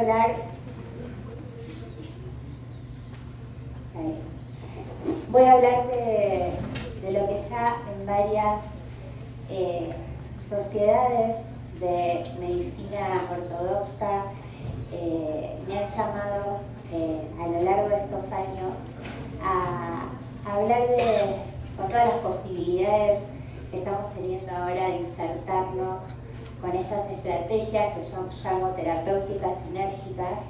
Creo que estamos en un punto de la humanidad de inflexión para entrar con la terapia neural a modular de un modo muy interesante según las individualidades nuestro sistema de salud global. Y cada vez estamos siendo más escuchados porque nuestra mejor propaganda, testigos, son nuestros pacientes. Tengo la suerte de atender muchos colegas que llegan a mí por algún motivo y dado el éxito o digamos la contundencia que en muchos casos acompañando a estas personas logramos en esta búsqueda, luego con la posibilidad de la neurofisiología moderna y las nuevas perspectivas de la inflamación, estamos entrando y logrando un nuevo camino que todos hoy vamos a identificarnos, creo, que con esta presentación. Bueno, si vamos a hablar de estrategias, primero quiero contextualizar. Todos nosotros sabemos que las estadísticas son bastante dudosas y podemos sospechar, obviamente, de quien hace las estadísticas porque tienen todas una estrategia biopolítica dirigida, ¿sí? Pero es una buena oportunidad para nosotros, nuevamente, dar a la humanidad otra oportunidad de cómo el paciente elige tratarse. El paciente que nos viene a buscar entra generalmente dentro de lo que está en incremento con una exageración tremenda en los últimos 50 años, que es la patología crónica, la no transmisible. Y ahí entramos nosotros a dar siempre un acompañamiento para ese paciente que llega muy novedoso. Entonces, teniendo los mejores métodos diagnósticos, las mejores líneas biotecnológicas farmacológicas, la terapia génica, la terapia con anticuerpos monoclonales, todo lo que nosotros sabemos que existe, las 10 principales causas de muerte, cada vez que reviso desde los últimos 15 años que estoy con esta perspectiva, no solo no mejoran, sino que aumentan. Seguramente, aunque conozcan o no las estadísticas, nosotros, nuestra mejor boca de urna es el consultorio. Desde 1970 al 2000, la cifra de autismo se ha incrementado un 241%. En los últimos 30 años, las personas que padecen cáncer en menores a 50 años se ha incrementado en un 79%. Y esto nosotros lo vemos día a día. Sabemos, este es un trabajo del 2022, que al 2022 una de cada 6 parejas debe asistir para poder procrear a un tratamiento de fertilidad. Todo esto, por más de que las estadísticas puedan estar manipuladas, nos llegan al consultorio con otro tipo de abordaje. Medicina ambiental, que no me voy a parar acá, muchos de mis compañeros la plantearon, es una realidad que nos toca a todos como sistema de salud. O sea, cada vez tenemos más estímulos de todo tipo y un sistema nervioso vegetativo hiperestimulado. Entonces, esto nos impacta en el consultorio desde los disruptores endocrinos, desde la afectación a la microbiota y allí a nuestro sistema nervioso vegetativo, que es nuestra área, digamos, de acción. Por ejemplo, no soy el fundamentalismo de medir a todos mis pacientes, pero les quiero contar el caso de Ana Inés. Ana Inés es una paciente que fue una de mis primeras pacientes en terapia neural hace 15 años. Yo la venía acompañando en un proceso de depresión endógena, iba muy bien con la terapia neural. En la pandemia me viene a ver y me dice: Juli, creo que estoy volviendo a entrar en una depresión. Bueno, en ese momento yo, como la acompañé muchos años, decidí hacer una estrategia conocida para ella. Decidí trabajar con terapia neural, que nos había ido muy bien, con modulación de neurotransmisores.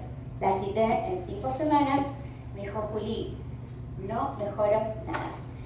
Volví a hacer la historia de vida y me dice que la sintomatología ella la refiere luego de la vacuna de COVID.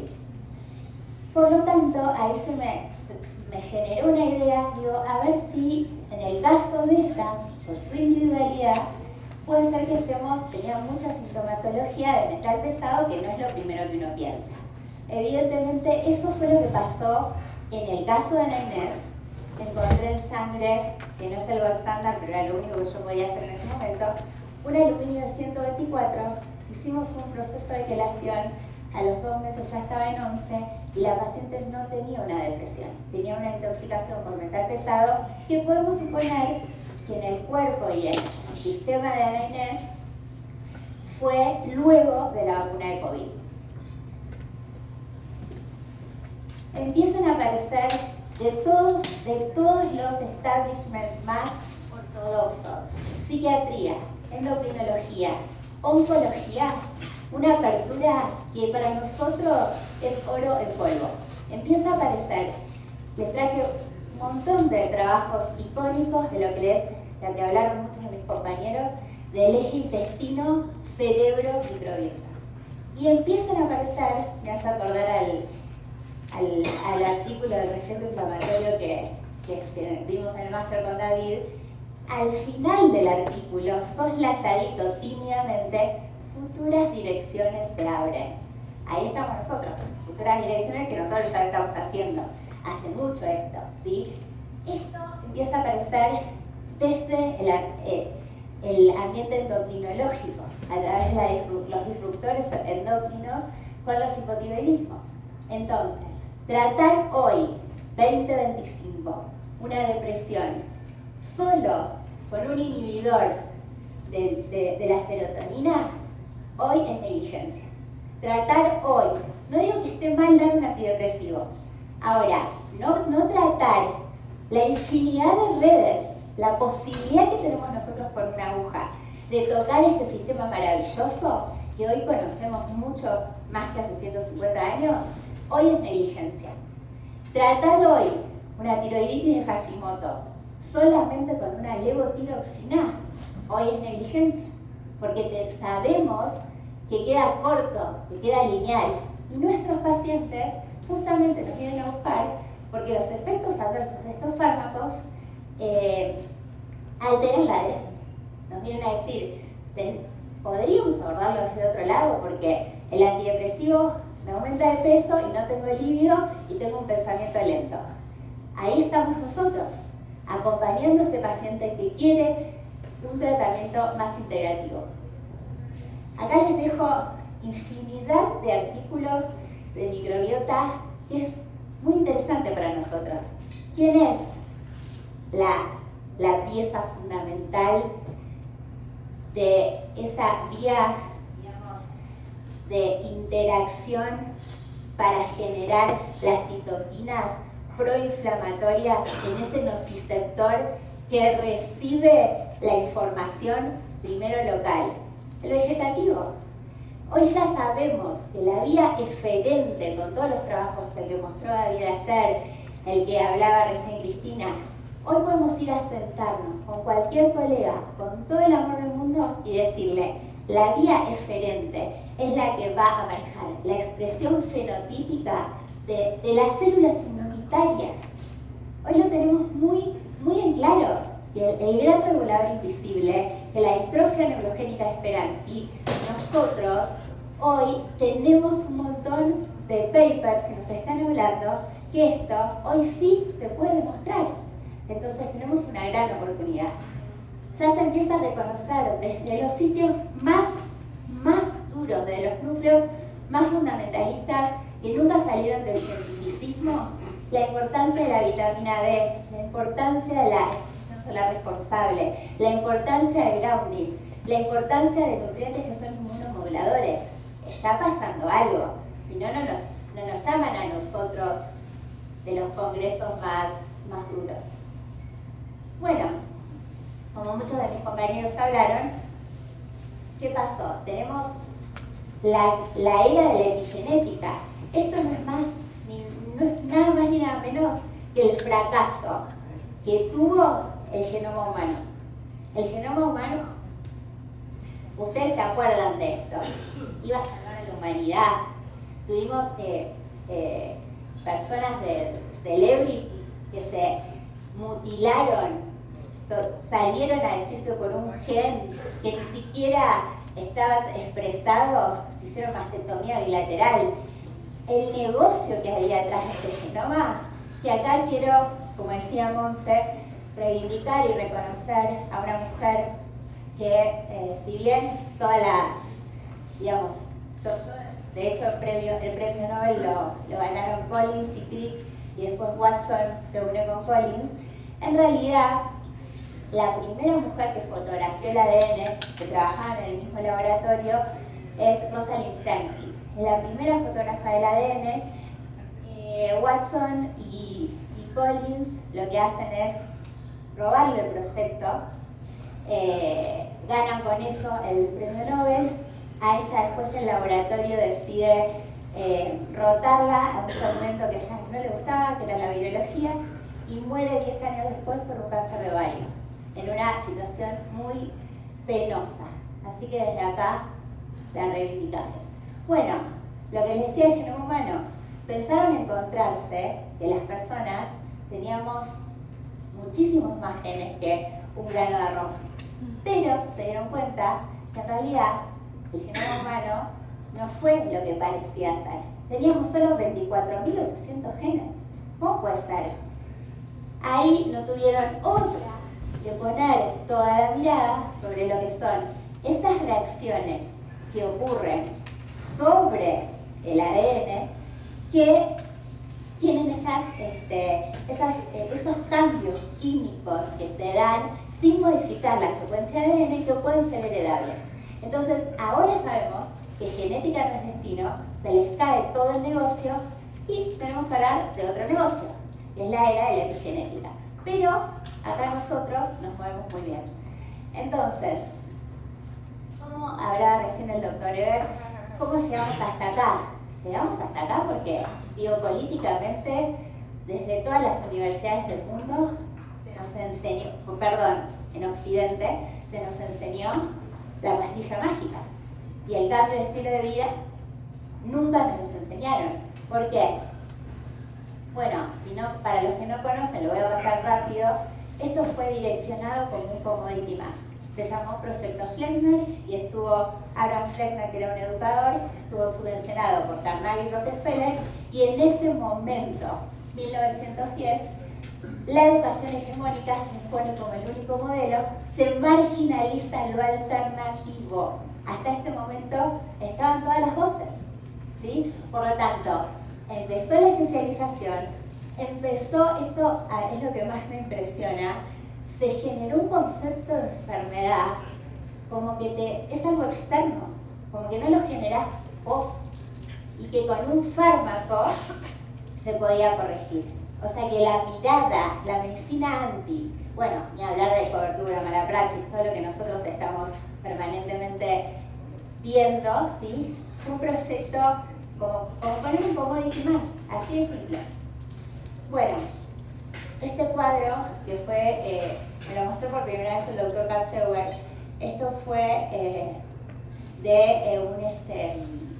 una nota que hizo el doctor Bayan en una revista Lo Alternativo, hace todo un reportaje hablando del concepto de sistema complejo, y este cuadro es muy hermoso para nosotros, porque a nosotros nos da esa síntesis de cómo, de esta nueva perspectiva, para nosotros no es nueva, donde nosotros iniciamos con este paciente esa búsqueda, esa probabilidad, donde no solamente cambia el paciente, sino, como decía el doctor Eber, es una relación horizontal donde ambos nos transformamos. Bueno, y acá les quiero contar que es nuestra gran oportunidad también desde las nuevas perspectivas de la inflamación. O sea, no solo están hablando de microbiota. Para nosotros esto nos lo dejan servido en bandeja, porque otra vez la reina de esto es el sistema nervioso vegetativo. ¿Qué sucede? Lo que hablaba el doctor Eber recién, luego de la homotoxicología, en el 2005, el doctor Christopher Will toma el concepto de homotoxicología y lo ayorna a las nuevas perspectivas del proceso inflamatorio. Y acá, oh casualidad, lo mismo que nosotros vemos en el paper del doctor Fischer, en el paper de David, en el paper de la doctora Laura Pinilla y el doctor Bustamante, lo mismo aparece desde el lado de la inflamación y coloca la oportunidad terapéutica de la modulación del sistema nervioso vegetativo. ¿Por qué? Pensábamos nosotros que la resolución de la inflamación era un proceso pasivo, como decía Luis Pasteur, por finalización tanto por un antibiótico o por eliminación de la sustancia externa. Hoy sabemos que la inflamación, el inicio, determina la resolución. Si nosotros acompañamos ese inicio y lo regulamos, vamos a dejar que estas moléculas que ya están totalmente determinadas, las resorbinas, las lipoxinas, están totalmente, no importa, pero les dejé ahora todos los papers. En esa mediación, ¿quién es el actor que modula en cuestión de segundos la capacidad de la respuesta inmunitaria innata y adquirida? El sistema nervioso vegetativo. En ese nociceptor que toma el estímulo a diferentes niveles, ¿no? Primero a nivel local, a nivel metabólico, y ahora con todos los papers de neurofisiología moderna, sabemos que esto pasa a nivel ubicuitario, a nivel metamérico. O sea que nosotros podemos hoy explicar a cualquier colega, en cualquier universidad, esto que es una gran oportunidad. Acá les dejo todos los trabajos de la nueva... Perdón, voy a tomar un poquito de agua porque la altura me costó un poco también a mí.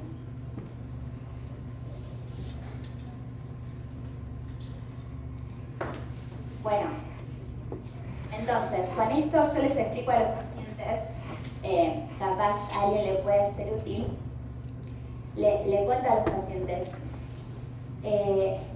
como nosotros encontremos, según tu individualidad y los exposomas y la historia de vida, cómo regular todo ese ejército de citoquinas que hoy está saliendo, que eso permite la vida, porque ese radical libre señalización que gracias a ella vivimos, cómo nosotros inteligentemente lo regulemos, ese costo va a ser más o menos. Puede ser que el costo de esa inflamación mal manejada, como ha pasado con tanta gente que tuvo COVID, te lleve puesto y sea la vida misma. Ahora, si nosotros lo regulamos de un modo suave, moderado, como explicaba el doctor recién, el resultado va a ser muy positivo y muy amoroso. Lo mismo que tenemos que proponer nosotros a nuestros pacientes, la planificación y la individualización. Si ahora de repente todos nosotros quisiéramos tomar una motito para ir al centro a conocer Pisac y nosotros no planificamos nada, lo más probable es que el objetivo sea muy caótico. Y si es más, acá que los organizadores son tan excelentes y están en todo, supongamos que hubieran contratado 50 motitos para que todos juntos podamos ir, si vivieran en mi país, tal vez salen y encuentran que hay piquetes que te cortan la calle para manifestar. Por lo tanto, tampoco podríamos llegar a un punto. Las vías de drenaje, las autopistas de nuestro cuerpo, que son los órganos filtro, las tenemos que pensar en el paciente, porque si no, la terapia neural va a tener un terreno muy ácido.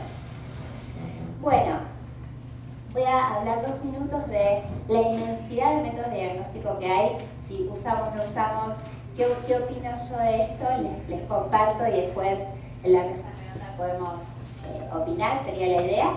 Y después voy a mostrar un caso muy hermoso. Diagnosticar, hay que diagnosticar, no hay que diagnosticar. Es el análisis de sangre, es el test de la... Bien, perfecto. Es el test de la gota de sangre, es el perfil de inflamación celular. Hoy hay infinidad de métodos diagnósticos. Ya la foto del análisis de sangre queda realmente obsoleta. Ahora, molecularizar la vida del paciente, ¿tiene sentido? Bueno, la realidad es que dependiendo qué paciente y dependiendo cómo yo también esté encarando la terapéutica.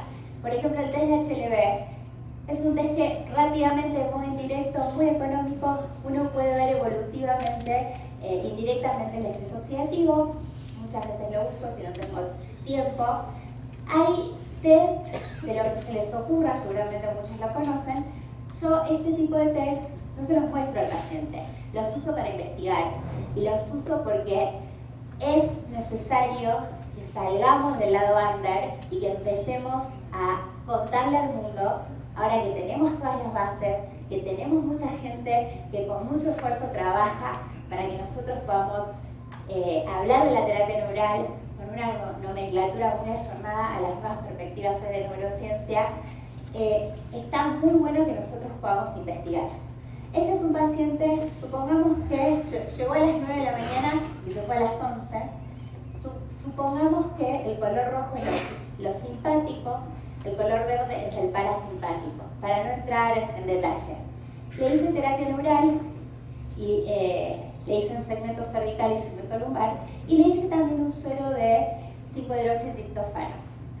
A las 2 horas, lo rojo que era simpático, en el mismo día, no sé si ahí llegan a ver el mismo día, se reduce lo simpático y aumenta lo parasimpático. ¿Sí? Este es un dato mío interno. Yo después, con mi grupo de trabajo, estudiamos y vemos los pasos. Supongamos que el paciente entró con un estado de 283 de estrés. Después de la terapia neural, a la hora, se va con 122. Fíjense las zonas que apliqué. En la cervical, entra con un, no importa el método, después si quieren les dejo todo, con un 22% de transmisión al sistema nervioso periférico, a nivel cervical. Se va con mucho menos dolor. Yo no necesitaría este test para saber que la terapia neural funciona, pero se va con un 59%. Y así es impresionante la herramienta que tenemos en manos para juntos empezar a crear evidencia científica como ustedes lo sientan, ¿sí? Miren, esto no se lo muestro a mis pacientes, es muy marketinero. ¿Qué hace la terapia neural? Que ahora se está hablando como gerontoprotector, además, ¿no?, de todo lo que ya sabemos. El paciente entra con una edad biológica de 64 y sale con una edad biológica de 45. Por supuesto que esto es simplemente estrés oxidativo, ¿sí? Y ahora, no todos los casos son realmente, digamos así, tan espectaculares. Este paciente se dedica a la política en mi país. Nunca lo pude sacar de un estado psicoemocional del 1%. y su campo electromagnético, no importa cómo lo mide porque no todo el tiempo, es del 3%. Nunca pude hacer expandir algo de este ser. Probablemente, bueno, sea el terreno. Bueno, formas de medir hay un montón. Ustedes sabrán si medir o no. Creo que es muy importante que documentemos las maravillas de trabajo que hacemos en nuestras consultas. Bueno, ¿cómo tratamos? También recibí invitación del Congreso de Dermatología, porque los casos en piel son muy marketineros, porque se ve el estrés oxidativo en piel, ¿sí? Entonces, sin ser dermatóloga, trato cosas en piel, trato como les pasa a todos ustedes. Este es un caso, por ejemplo, yo que trabajo mucho, estoy con un equipo de trabajo que tal vez no tengo la estructura para hacer un súper metaanálisis pero todos los años trato de dónde voy a presentar un caso. Este es un caso que presentamos en Turquía, donde la terapia neural tuvo un rol fundamental en una paciente con deshidrosis. Este es un caso, el primer caso, que me ayudaron mucho Cristina y David. El primer trabajo que presenté en Colombia, creo que fue en 2016, es un caso de sanación transgeneracional. Es una chiquita de 13 años que comienza con una cefalea recurrente, con una intensidad de 10 en 10, pasa por todos los tratamientos, por todos los protocolos, analgésicos, tratamientos antibióticos porque se interpretó como una sinusitis, y resulta ser que la palpo, la miro y veo que tenía una coronita en la 85 que estaba con mucho tensión en la ATM del lado derecho. Hago un test dentario, 48 horas sin dolor, retiramos y la paciente ese mismo día prácticamente estuvo sin dolor. No la pude evaluar con subjetividad porque la paciente es mi hija. Cuando pasa algo con alguna de mis hijas, trato de... No sé cómo actuar, me paralizo y a veces lo más obvio no lo veo. ¿Por qué me paralicé tanto con este caso? A los 13 años yo empecé con migraña. No me miró nadie la boca. Estuve 20 años con migraña hasta que conocí al doctor Capsegor y la terapia neural. Y ahí me retiraron los meseros molares. Por eso les voy a compartir este caso. Perdón. Bueno, último caso. Melanoma de Maxi. Hoy cuando la escuchaba a Vivian, digo que en resonancia estamos todas las presentaciones. Vivian fue compañera mía del máster 2018, la aprecio mucho. Me llega un paciente con una etiqueta, realmente, un melanoma escopular izquierdo, medicado con quimioterapia bioral. Veo que su ojo izquierdo tenía, al examen físico, un tic, bruxaba al paciente, mucha distensión abdominal, una hipovitaminosis, una insulinoresistencia tremenda, y abro la boca, yo veo un poco, digo, melanoma escapular izquierdo, veo los terceros molares, pero me llama la atención el 3.7, entonces ayuda a todos mis odontólogos que me asisten, porque yo de odontología no sé nada, pero derivo. Entonces, el odontólogo Horacio Galitelli, un odontólogo biofocal muy sincero, muy coherente, muy amoroso, me manda este plan, ¿no? En realidad me llama siempre él y me dice, mirá, ¿por qué no hacemos exodoncia de los terceros molares? El 3.7 además presenta un foco periapical por la refracción ósea. Él me dice que hay una caries en 3.6 y me sugiere trabajar cambio de amalgamas por resina. Bueno, ahí tienen todo lo que ustedes los odontólogos saben más que yo. Hacemos ese trabajo y el paciente está muy bien, ¿sí? Vamos un año de tratamiento con el odontólogo. El paciente en toda esta etapa tenía una lesión muy pequeña biopsiada. El oncólogo le dice, ok, todo esto yo lo concilié con el oncólogo, presentándole mucha de la evidencia que hoy Vivian presentó. también de megadosis de vitamina C, y el paciente dice, yo no me voy a operar y voy a abandonar la quimioterapia bioral. Yo le digo, bueno, o sea, te acompaño, nunca voy a sugerir algo que realmente el paciente estaba muy convencido, yo decidí acompañarlo. Y el oncólogo también. 4 del 2023, la lesión crece, yo me acuerdo que era mi cumpleaños, me manda esta bomba así tú en WhatsApp. Juli, me tenés que ayudar. PET todo positivo, el melanoma creció, me operaron, me dijo, tengo un agujero en la escápula. Estoy desesperado, realmente ahora sí siento que estoy enfermo. Hasta ese momento el paciente estaba en un estado como de disociación, de congelamiento, con mucho estrés, no se sentía enfermo. Bueno, les quiero mostrar la lesión, ¿sí? Maxi hace una versión tremenda, una cicatrización por segunda. Acá lo que yo hablo con el oncólogo me dice, voy a ver qué quimioterapia puedo instalar. Yo en este momento saco todas las herramientas que me ocurrieron en mi cabeza. Trabajamos con terapia neural ganglio estrellado, trabajamos con cámara hiperbárica, trabajamos con suero de procaína, trabajamos con megadosis de vitamina C hasta llegar a 80 gramos y 400 gramos de procaína. Yo hacía C, procaína y cámara hiperbárica. El paciente mejoró un montón.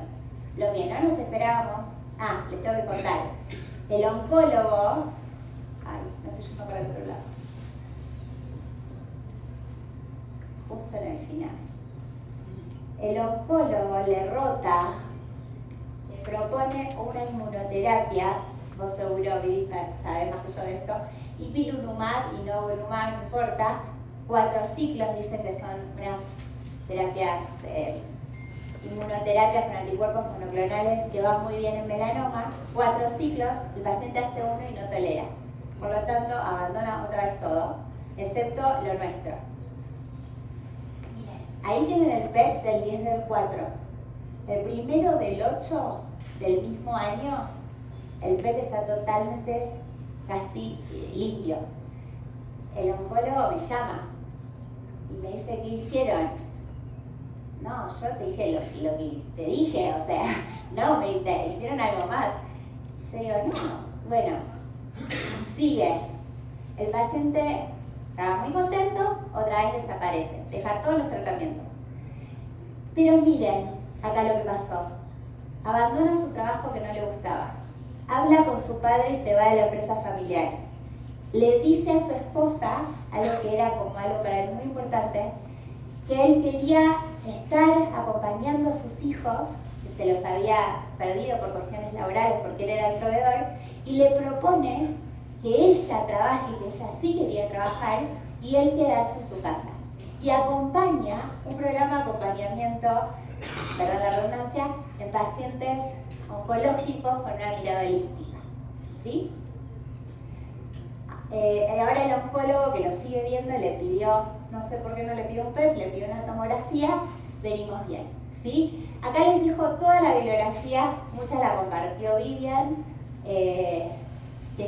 usamos adaptógenos, bueno, les dejo todos estos trabajos porque hay mucho por aprender, por transitar, es algo muy lindo que todos podemos acompañar. Y con este paciente aprendí yo con él a meditar, ya está, me queda poco. La meditación, él no podía verbalizar, estaba como congelado. Entonces con él aprendimos los dos a meditar. Estos son algunos de los libros que entre él y yo nos pasamos. Meditábamos en el consultorio con mis enfermeras porque todos queríamos aprender meditación. Es una herramienta muy poderosa, te lleva a un estado de amor hermoso. Si lo experimentan, saben de lo que hablo, y si no, los invito a que pueden empezar como yo con cualquiera de estos libros o como Max y mi paciente. Hay mucha evidencia de terapia de oxígeno hiperbárica como como la procaína, como radiosensible, quimiosensible. Hay una sola contraindicación al día de hoy, capaz que vos sabés algún otro más. Glioblastoma, grado 4, sin tratamiento quimioterápico. Por ahora no hay evidencia. Bueno, rol de la terapia neural hoy falta muy poco. El proceso curativo no se limita únicamente a la desaparición o modificación del síntoma clínico o del laboratorio y de la enfermedad, sino que debe ir acompañado de una regularización energética. Esta última produce cambios en todo el ser enfermo, tanto a niveles mentales como físicos. ¿Cómo los tratamientos actúan sobre expresiones energéticas? Su terapéutica es individual. La famosa frase nuestra es decir, se tratan enfermos y no enfermedades. ¿Qué hace la terapia neural? Así les explico a los médicos que no saben de qué se trata. Esto ya lo paso. Este es el otro trabajo, que gracias a este trabajo, al trabajo que contó ayer David y al trabajo que mencionaba hoy Cristina, del nuevo concepto de campo interferente, con estos 3 trabajos pude entrar con la terapia neural 5 meses a una cátedra de posgrado de medicina funcional integrativa. Tuve la posibilidad de hablar con el rector de la universidad, exponerle estos 3 trabajos y me dijo, me convenciste, adentro de la terapia neural, en otro lugar más.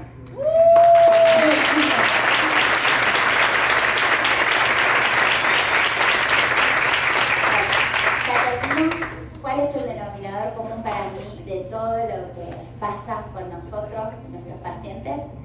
La pluma mágica. Si alguien cuando era chiquito vio esta película, Dumbo volaba porque el ratón le hacía creer que la pluma lo hacía volar, y en el momento del vuelo Dumbo pierde la pluma y el ratón en el medio del aire le dice, la pluma sos vos. O sea, yo creo que nosotros con los pacientes, la creencia del observador modifica el resultado, ¿sí? El resultado que hacemos juntos. Este es un caso que estoy preparando de una pacientita que no voy a contar nada más, pero si ven ahí, tenía un collar con la palabra insuficiencia suprarrenal. Hace 15 años llevaba ese collar. Nosotros, desde la ortodoxa, nos ponemos collares todos los días. Nosotros estamos acá para ampliar los límites de lo posible. Nosotros primero leyendo lo que es posible. Bueno, hora de agradecer, es una experiencia meditativa, a mis maestros, a los organizadores de este encuentro, a nuestros pacientes. Bueno, todos me han marcado mucho, todos mis maestros, todos. Bueno, y obviamente yo no fui amiga de Fernando como muchos de ustedes. Yo lo tuve como profesor y tutor en el máster, y él fue mi médico y me acompañó con mucha amorosidad en un momento muy difícil. Lo que yo voy a extrañar de él son su coherencia. Era un médico que hablaba en las clases de amor y era muy coherente con lo que él decía. Le agradezco por haber sido, además de mi profe, mi médico. Gracias, Fer.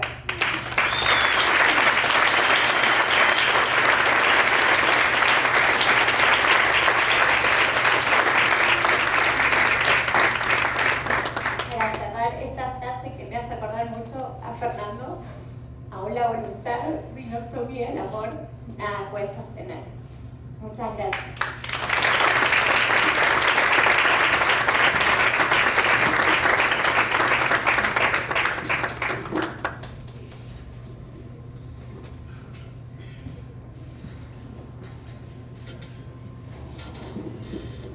Vamos a hacer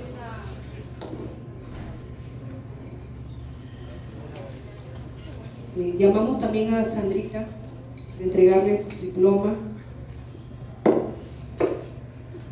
Luego tenemos el break, pero queremos hacer la foto grupal, ya que estamos la mayoría, antes de que se empiecen a ir todos, por favor. Mientras nos ubican.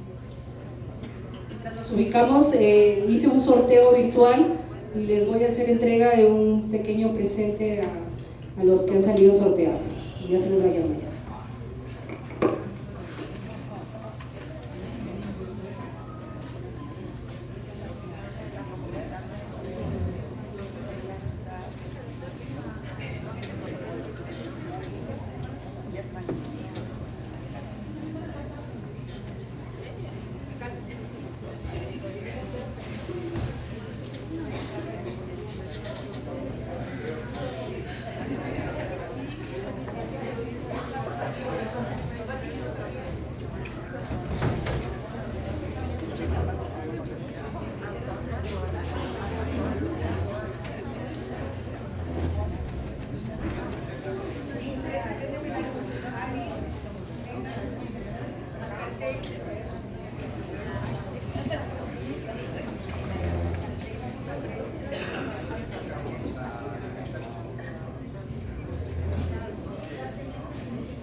Todos.